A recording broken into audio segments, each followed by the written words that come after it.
Are you doing the CrossFit Community Cup Workout 1? Well, this is a no rep.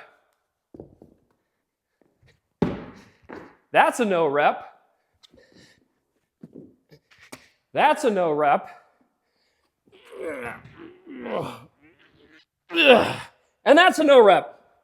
So if you don't know why those are no reps, you should probably watch this video. This is the complete strategy guide, no matter which level of this workout you're doing, that is going to help you maximize your performance and not get no rep on CrossFit Community Cup Workout 1. If you are trying to learn more about the Community Cup, I actually released a YouTube video yesterday about it, so you can go watch that. We'll make sure to have that link below or somewhere where you can click on it.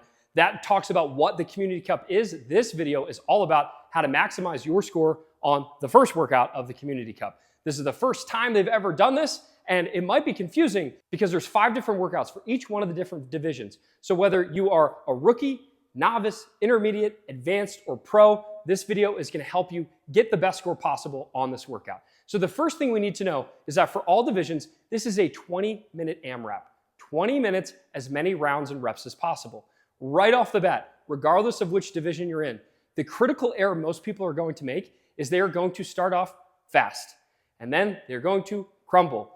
20 minutes is a very long time, especially for how fast we're going to be moving through these reps.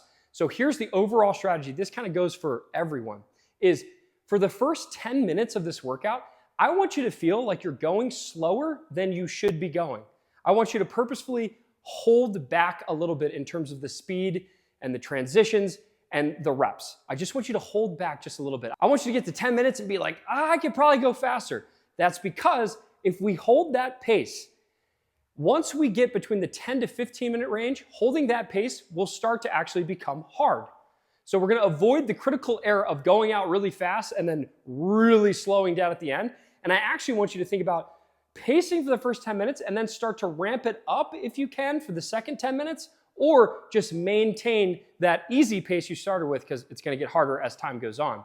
And then to finish the workout, the last 4 or 5 minutes, that's when it's time to really put the pedal to the metal and go as fast as possible. But realistically, for most athletes, especially in the novice and intermediate divisions, chances are you're just going to try to go the same exact pace the entire 20 minutes. An athlete who can make every round the same length, every single round for all 20 minutes, is going to get a great score compared to someone who goes really fast in the beginning and then by the end they're completely burnt out. So just keep that in mind regardless of which division you're in. That is my overall pacing strategy that applies to all the different divisions. Also, if you want to make sure that you get all of these strategy guides and you're not missing any of the videos when they come out, go to WODprep.com/cup, enter your name and email, and for free, I'm going to send you all of the strategy guides for the Community Cup so that you can get your best score. Now, let's dig in to the box jump overs or the box step overs. We're going to go over a couple things that you need to remember depending on your division. So number 1 is the box step over. So the step over can be done laterally, or it can be done facing the box. It doesn't really matter which one you do. You might find that one is easier depending on the height of the box for you and how tall you are, how long your legs are, all that good stuff. What I would suggest, I think my best strategy for this is if I can go laterally, stay nice and low, step down, step up. Basically, every single time I'm stepping down, I bring my foot down, touch, and immediately come back up. I think that's a really easy way to cycle these reps. And you don't have to worry about turning or spinning or any of that nonsense. It's really easy if you just stay facing one direction, step up and over. If you are someone who prefers facing the box, you can always step straight up and then turn and come down. But to me, it's a little more movement. It's like more effort than we need to put into it. So I would just say, do them laterally. It's allowed, and it's really easy to get into a great stepping pattern where you step up, outside leg comes down, I tap right back into it. Try to keep your butt nice and low, and that's going to help you not fatigue, especially for the beginners. You might not know, you don't have to come up and stand up on top of the box. That's wasting a ton of energy. Just keep your butt low like this, and you'll get done these box step overs no problem. If you're in one of the divisions with the box jump overs, it's kind of the same strategy, unless the box is really tall for you, and we'll talk about that. Remember, you have to jump. You can't step up. You have to jump, but here's the big key that a lot of people are going to mess up. is you have to step down. So I cannot do that, which is really easy and it's a lot less time under tension. That's a no rep. You have to step down. That is a new rule that they've introduced in the past couple years, and I mess it up all the time. If you're doing the jump over and you can jump laterally, step down, boom. It's kind of the same exact thing as that step up. It's I'm jumping, land, outside foot, tap, go.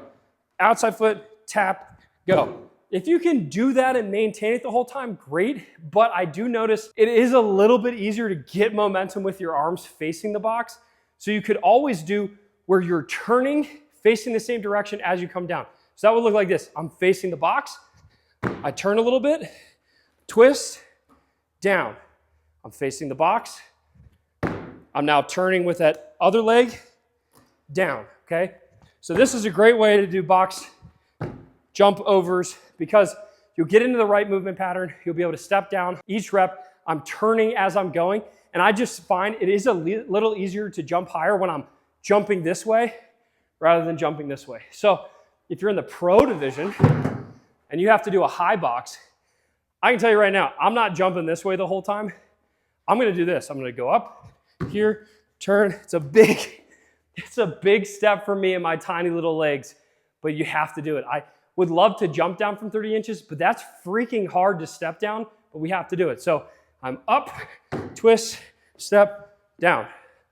Up, twist, step, down.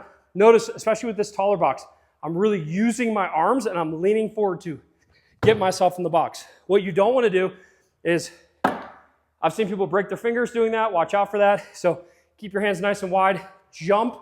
Always this leg, whichever leg's on this side of the box. I keep planted. Twist, step down. Now it's this leg, twist, step down. That's a great, efficient way to get through the box jump overs if you're doing that, depending on your division. Let's move on to the dumbbell snatches. This one's pretty simple, folks. It's a dumbbell snatch and you don't have to alternate. That's my big strategy here. A lot of times in these events, we have to alternate. So there's like this transition that occurs every time. I'm like tossing it from one hand to the next, trying to catch it and go straight up. However, the rule here is I don't have to alternate. It is way easier to cycle. There's less moving parts. If I just go straight down, touch, back up. Straight down, touch, back up. The main key that I need you guys to remember is this. In that opener I talked about, that was a no rep. Remember, if I come down and I just touch one head of the dumbbell to the ground, that's a no rep. The rule for this workout is I have to touch both heads of the dumbbell to the ground. So be really careful. If you're trying to go fast and you come down and you just tap like that, that's a no rep. We have to make sure we get both heads down. It's a little bit more awkward when we do that. But if you just keep it in one arm, keep it in one arm as long as you can. When you get fatigued, whether that's in the middle of the set or in between sets, that's when you switch arms. So I might be in the middle of my set, I'm like, man, this is getting hard. That's when you switch, and then you got a fresh arm. So it's okay if you prioritize your dominant arm. Main key here, don't switch hands. Make sure that you hit both heads of the dumbbell. And remember, when I'm doing this, like I always try to think, like I'm not doing a dumbbell snatch like this. I kind of treat it like it's a kettlebell swing. I come down, I touch, hip drive, and I muscle snatch a lot of these. If your shoulders get tired, you can do here, dip and stand, but I'm gonna try to just like go straight up with it, muscle snatches the whole time. If these start really fatiguing you for the push-ups, whether it's handstands or hand release, then you need to make sure that you're prioritizing switching shoulders so that you don't burn out on the next movement. So before we start talking about the push-ups, if you're someone who wants to learn how to do handstand push-ups or you're trying to get better at them, you need to learn how to do kipping, maybe you've never done a strict, or maybe you're someone in the lower divisions, you can do the push-ups, but you want to one day be able to do handstand push-ups, you should join WODprep Academy. I have a full-blown training course for handstand push-ups, plus like 30 other different skills inside WODprep Academy. And the cool thing is you actually get a weekly coaching call with me. So you can do anything, upload videos, and I will literally work with you face-to-face every single week on a Zoom call to help you level up and go from scaled to RX, or help you climb from intermediate to advanced to pro. So if you want that, go to wodprep.com/academy or click any of the links on the screen. Join that and we'll hop on a one-on-one coaching call. I'll help you get the most out of it, and we'll have weekly coaching calls. Now let's talk about these push-ups. So there's 3 different kinds of push-ups we're gonna be doing. You either are doing hand release, you're doing handstand push-ups, which can be kipping or strict, or if you're in the pro division, you have to do strict. So let's talk about the hand release push-ups. I think 3 different divisions have hand release push-ups just in different levels of volume. So some are 3 reps, some are more. The main key that I see for hand release push-ups is these get pretty tough when I'm on the floor and I'm in this plank position. Remember, I have to maintain a plank, but I have to come all the way down. I just simply get my hands off the ground. It doesn't have to be like this, okay? It can literally be like that. However, we want to make sure that we're not snaking our way up. That's a no rep. That's going to be a really hard one to judge, by the way. But when I come down, I have to make sure I maintain a solid plank. And then when you rest, don't be the athlete that gets the push-up done and goes, okay, I'm resting here. Because you're just spending a lot of time in the plank. I would suggest rest at the bottom. I checked the rules, and I'm pretty sure I can come down, release my hands, take a breath. I can do this, I'm pretty sure, and then I can come up, and that completes the rep. There's no rule for you have to spend, like less than 3 seconds on the ground. So if you're gonna rest, unless someone can prove otherwise in the rule book, I'm pretty sure you have to start up here, for sure. Come down, release your hands, come up. If maybe you're in the middle of your set and you're like, oh, I'm getting tired, do half the rep. Get your hands off, and as long as your feet don't come off the ground, you can stay here, take a little bit of a breather, and then finish the rep.